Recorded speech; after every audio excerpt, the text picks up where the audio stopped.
I've also seen seems like more and more women are unhappy and dealing with mental issues and anxiety.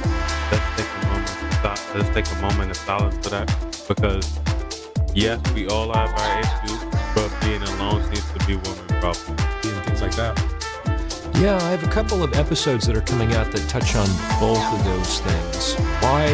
There's kind of two issues. Why are women seemingly more unhappy given the fact that they have more advantages and power than they ever had historically? And why are there so many, feminized? That took a drastic turn. I remember initially, partially watching it, but that took a drastic turn. Thought they don't got freedom. I thought we as men hold them down. Ain't that the normal say-so? We have all the freedom and they don't. But when guys like this come out and tell them, no, you actually have more freedom than the regular man, it's like, no, you're wrong. And I'm pretty sure I know what he's about to say after that statement. Let's see. Beta males all over, and even in positions of power and authority, because that's sort of like... Same question I be asking, bro. Who are y'all listening to? The reason why there are that type of male is because females raise. I'm sorry, it's the truth. Y'all have been raising the children for the last 50 years, maybe even 60 now. At some point, those actions have consequences. And then that same shit I be asking, bro, is like, that is not the full meaning. I could just be over-exaggerating. But this will make me think why 50 people, remember 52 states, 52 people, 53 now. Why 53 people can't get along. To think about it, most women, more than 10 of them can't get along for too much. So if they were raised by women, they can't come to a clear-cut consensus, but I could be reaching. A contradiction in terms. So if the alpha is supposed to be at the top of the status hierarchy, like by definition, why are so many leaders and politicians and celebrities and billionaires why are they still so feminized? Where are the strong masculine alphas at the top of status hierarchies? And you don't even see that very often these days. There's definitely a swing back towards traditional masculinity as a positive, because it's been seen as a negative for at least the last 10 or 15 years. That's right. In the last election cycle, but we'll see how that pans out. Yeah, because we were supposedly holding them down. They don't have their mind of their own to rig the votes are rigged. Forgetting that they get to vote too. But just because even if they are rigged.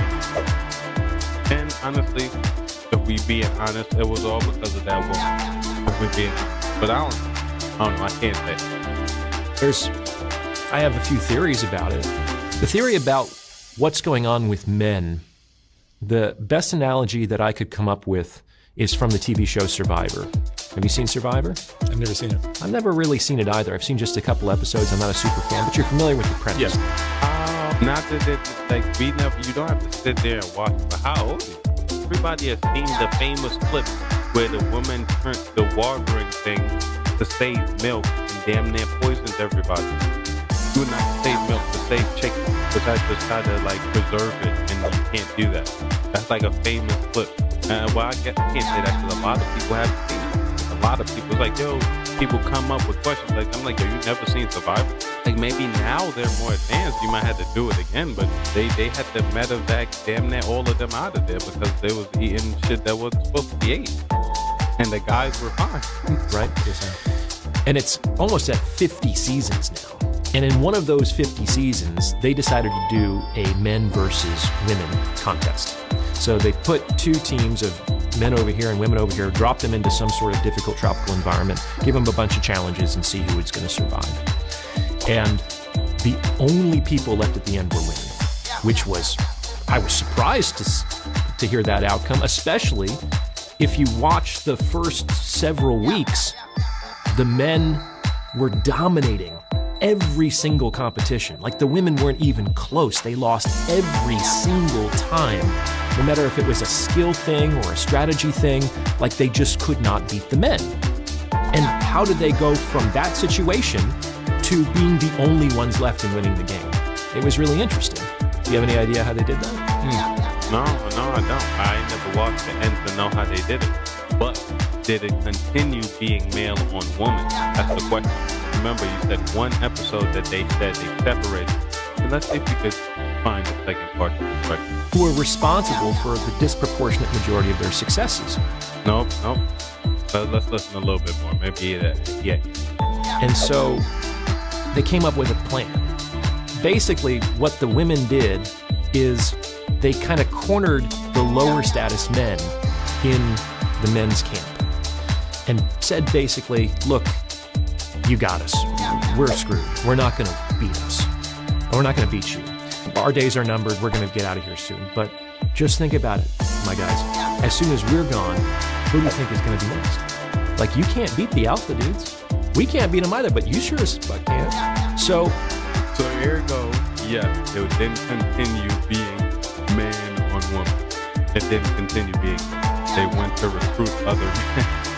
So in all retrospect, you could say whatever you want, the men won. Even if the women ended up being last, that just meant they got all the men out first. But I'm gonna let him continue, because I could be wrong. why don't we team up against the high status, competent, accomplished men that neither one of us could beat individually? They also threw in a few emotional enticements. I think that they damseled a little bit, like the infrastructure of the men. Yeah, manipulation. Just say it out as it is. It's manipulation. Because they could damsel as much as they want, but you're not damseling the correct way for somebody you don't like. You're only damseling to win the game. So it's manipulation. This camp was sound. They had shelters, they had fire, they were eating game. The women were basically like cold and wet, huddling under rocks. Like nothing was working in the men's camp. And so the men, seeing the women suffer, began to sneak them food, began to sneak them fire, even though they were in competition with them.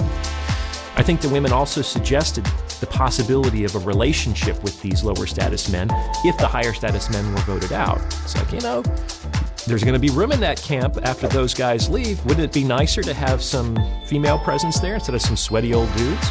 So through manipulating pity and desire, and by playing on their fear, their insecurity relative to the higher status men, the women and the lower status men formed a kind of a block.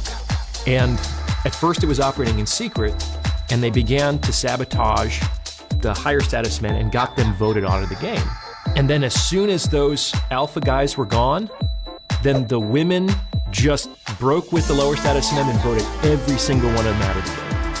Like those lower status men, they were only useful as a kind of majority with the women in order to get rid of the higher status men. Because remember, those lower status men weren't responsible for the vast majority of the men's successes. Like women can absolutely outcompete beta dudes and lower status men. But it's very hard to outcompete the alpha. So yeah, I heard them. I had to find that piece because I didn't know myself. I don't watch Survivor or none of that.